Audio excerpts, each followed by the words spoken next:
আসসালামু আলাইকুম বন্ধুরা, আপনারা যারা মার্কেটিং জব করেন, এই ভিডিওটা শুধু আপনাদের জন্য।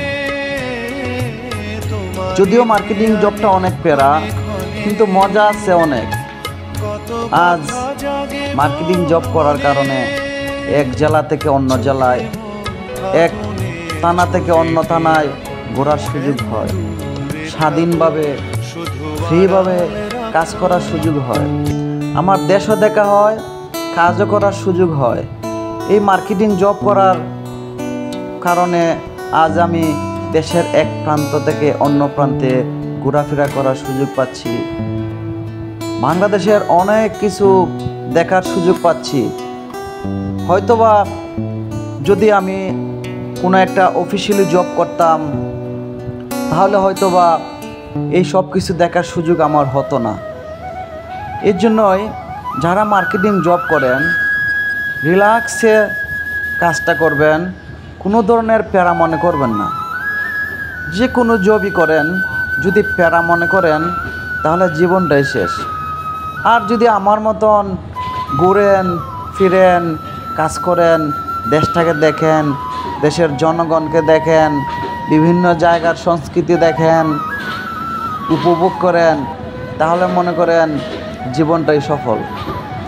আজ আমি মার্কেটিং জব করার কারণে বাংলাদেশের এক প্রান্ত থেকে অন্য প্রান্তে যাওয়ার সুযোগ হয়েছে। আমি টেকনাফ থেকে তেঁতুলিয়া পর্যন্ত ঘোরার সুযোগ হয়েছে একমাত্র মার্কেটিং জব করার কারণে।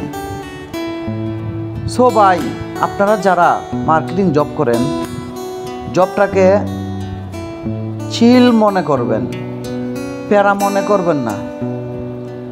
দেশটাকে দেখবেন, ঘুরবেন, ইনকাম করবেন, পরিবারকে নিয়ে ঘুরবেন, পরিবারের মানুষকে নিয়ে ঘুরবেন, বিভিন্ন মানুষের সাথে চলাফেরা করবেন, ভালো লাগবে। আর যদি প্যারা মনে করেন, কাজটাকে বোঝা মনে করেন, তাহলে জীবন শেষ।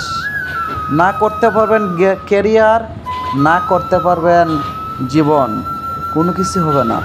তাই মার্কেটিং জবটা এনজয় করেন, দেশটাকে দেখেন।